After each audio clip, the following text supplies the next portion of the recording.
Je m'appelle Anissa Iboura, je suis gérant de CVLB Assurance et Comore Voyage, Loisirs et Business. Je suis un jeune entrepreneur. J'ai commencé à entreprendre depuis 2011, donc jusqu'à aujourd'hui. Ce qu'on a comme produit, nous avons l'agence de voyage d'abord. On vend des billets d'avion, on organise des circuits touristiques et on fait aussi le safari, les tours opérateurs, les voyages organisés. Donc nous faisons également au niveau de CVLB Assurance, les assurances auto et assurances voyage. Donc on est en train de préparer un produit de l'océan Indien qui va rapprocher le produit Ilvani et le produit Caribou de l'Afrique de l'Est. C'est-à-dire c'est un produit combiné qui permettra, qui va nous permettre de gagner parce que le produit de l'océan Indien seulement ne sera pas rentable. Donc pour que le Comore en profite au niveau des produits, il faut qu'il y ait une combinée du produit Caribou de la Tanzanie, du Kenya, du Rwanda, de l'Ouganda, de Madagascar, de l'Afrique du Sud donc, et Seychelles. Donc voilà le produit de ce qu'on est en train de préparer.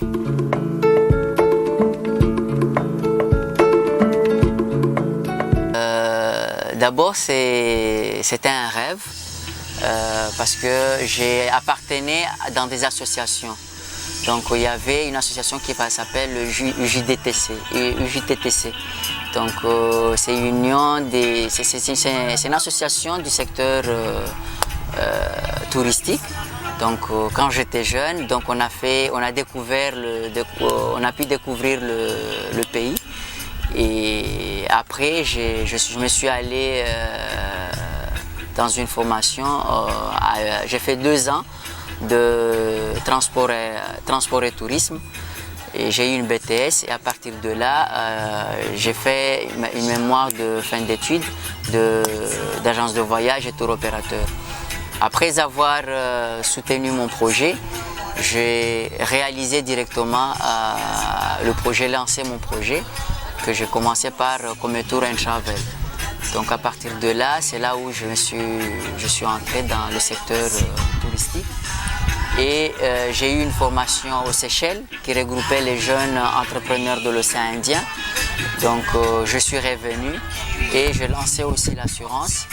Donc à partir de là, j'ai constaté le développement je me suis intégré au niveau de la JCI.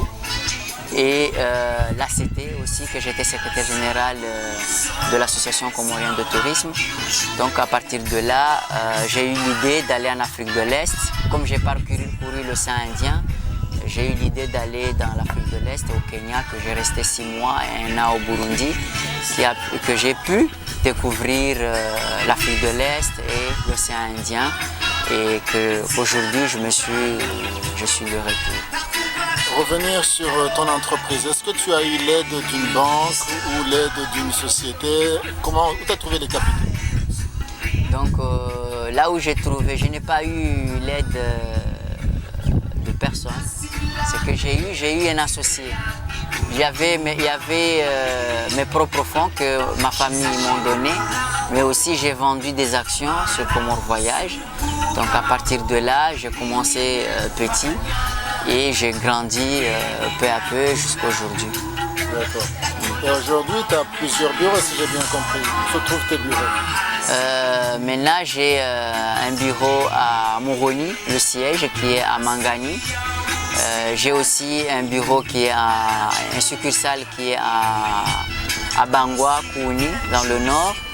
J'avais un bureau que j'avais ouvert à Moutsamoudou en juin, mais je l'ai fermé il y a 1 an. Mais bientôt, je vais relancer. Maintenant que je suis là, je vais ouvrir un bureau aussi au sud, à Fumbuni. D'accord, très bien. Et en termes d'employés, aujourd'hui, vous êtes combien? Maintenant, j'ai 8 à 10 employés. Permanents ou temporaires? 8 permanents.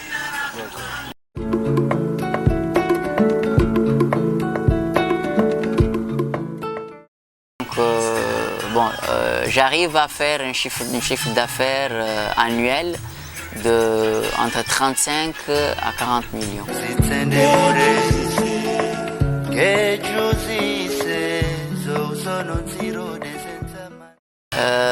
Mes ambitions, c'est de faciliter, c'est de satisfaire la clientèle, faciliter les Comoriens, avoir un produit en fonction de leur poche, avec un bon service, avec une assistance permanente et un prix raisonnable. Voilà.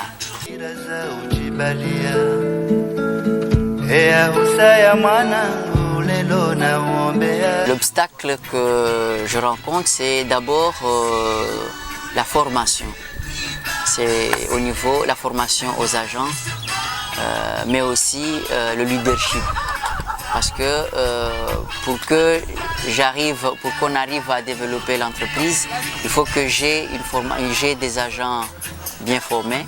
Je suis obligé de former mes agents et de l'incarner la philosophie entrepreneuriale et de lui donner confiance que l'entreprise l'appartient. Donc c'est ça le projet que j'ai. Je vais former mes agents. Je vais aussi leur donner la philosophie que l'entreprise est à eux, mais pas à moi seul. Donc si l'entreprise elle ferme, c'est eux qui seront perdants avant moi. Donc voilà ce que je suis en train de faire. D'autre part, il y a au niveau de l'agence de voyage, on a beaucoup travaillé parce que ici on travaille avec les compagnies aériennes. Donc on va chez les compagnies aériennes pour acheter. J'ai déjà un système que je peux vendre les billets chez moi directement via un partenaire allemand qui s'appelle une compagnie qui s'appelle Hanner. Mais il faut beaucoup de fonds que je devais mettre sur mon compte qui est en Allemagne. Mais aussi les tarifs est un peu cher. Donc maintenant il y a une autre option que je suis en train de travailler avec trois agences locales à partir de l'IATA, avoir un code IATA qui nous permettra de gagner, de vendre des billets à crédit, mais aussi à un prix abordable que les Comoriens peuvent accéder à ce prix. C'est-à-dire donner aux Comoriens un choix.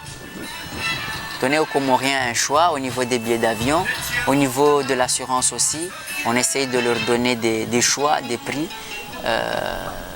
voilà, d'une façon gagnant-gagnant.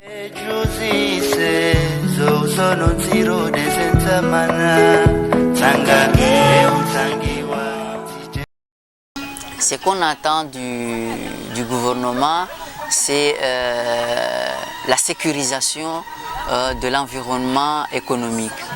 Donc ça veut dire qu'il faut qu'il y ait une bonne justice, il faut qu'il y ait des infrastructures routières, il faut que les gens, l'impôt, essayent d'être souple avec nous en tant qu'opérateurs. C'est-à-dire qu'il faut que, même nous sommes des contribuables. Au niveau du service des impôts, on paye les impôts, mais on ne doit pas être serré ou on ne doit pas considérer, c'est comme si on est des vauriens. Donc il faudrait que le gouvernement change leur politique, nous accompagne au niveau fiscal. Nous sommes des contribuables, on paye nos impôts, mais il faudrait qu'il y ait une souplesse au niveau de la fiscalité et la politique fiscale.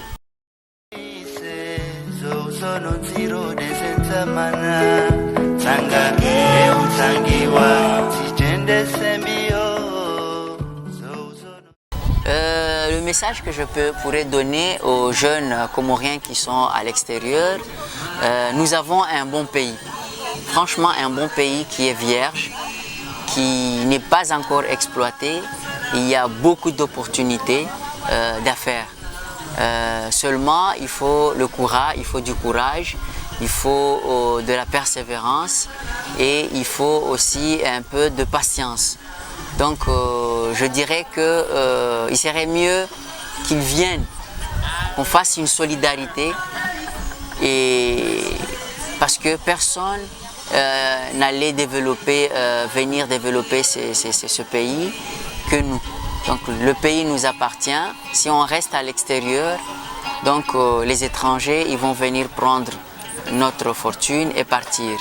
Donc nous avons l'opportunité d'entreprendre et voilà, je pourrais leur dire qu'il faut venir entreprendre, surtout les jeunes qui ont les doubles nationalités, parce qu'ils peuvent avoir une pôle d'ici et au niveau de la diaspora. Donc voilà, le pays est là, c'est pour nous tous. Donc on ne peut pas laisser les gens qui dirigeaient le pays il y a 40 ans ou 50 ans, laisser la place. Le temps est venu qu'on prenne notre pays en main. Donc voilà le message que je pourrais donner à mes chers amis. L'argent, il y en a dans ce pays. Il suffit qu'on travaille, qu'on se donne le temps de travailler. Kawadani, kamwamba kweli,